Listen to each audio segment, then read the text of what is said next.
Националните паркови во пламен, по Јасен и Галичица пожар бесне и во Мавровско. Резерватот Јасен го гасни армијата, а во 20 ден стивнува па се разгорува. Националниот парк Галичица гори од двете страни. Гаснењето на овој пожар дополнително отежнато поради детонации на неексплодирани минско-експлозивни средства, остатоци од поранешни војни. Освен војската, локалните територијални противпожарни единици, ЦУК и ДЗС и багерите на Бехтел и НК на помош. Во Маврово ријат заштитни појаси. Кој гаси знаеме, но кој пали треба да се фати и казни построго, предпочита директорот на ЦУК Стојан Чангелов.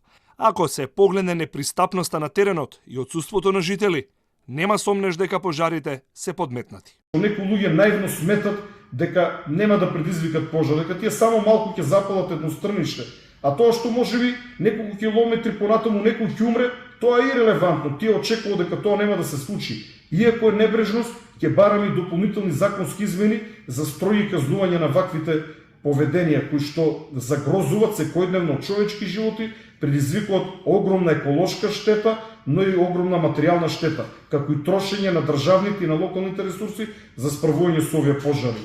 Пожарот кој општина Пехчево вчера беше ставен под целосна контрола, а утрово одново букна. Заокружен од три страни и нема можност да избега затоа што од четвртата има помала река која би го спречила неговото движење. И затоа сметам дека имаме добра контрола врз овој пожар, иако со вакви пожари никогаш не можеме да бидеме начисто, извести Ангелов. Авиацијата не мирува, странската помош и домашните воздухоплови од утрово се во прелети, најпотребни се во Кочанско, а пешадијата на терен во околијата на Македонски Брод.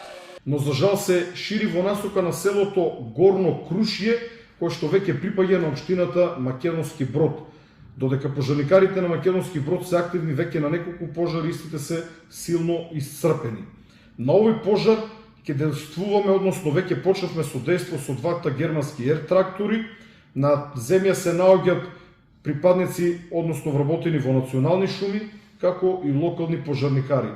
За жал и овде на некои места гори квалитетна борова шума и букова шума.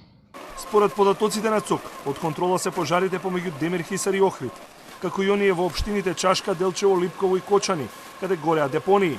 Иако се работи за депонии, имаме негативно искуство затоа што нивното гаснење е исклучително комплицирано, вели Ангелов, кој потсети дека во неколкумесечната битка искуството на службите е дека пожарите што навидом изгледаат беззначајни, за миг можат да се претворат во големи и страшни шумски пожари.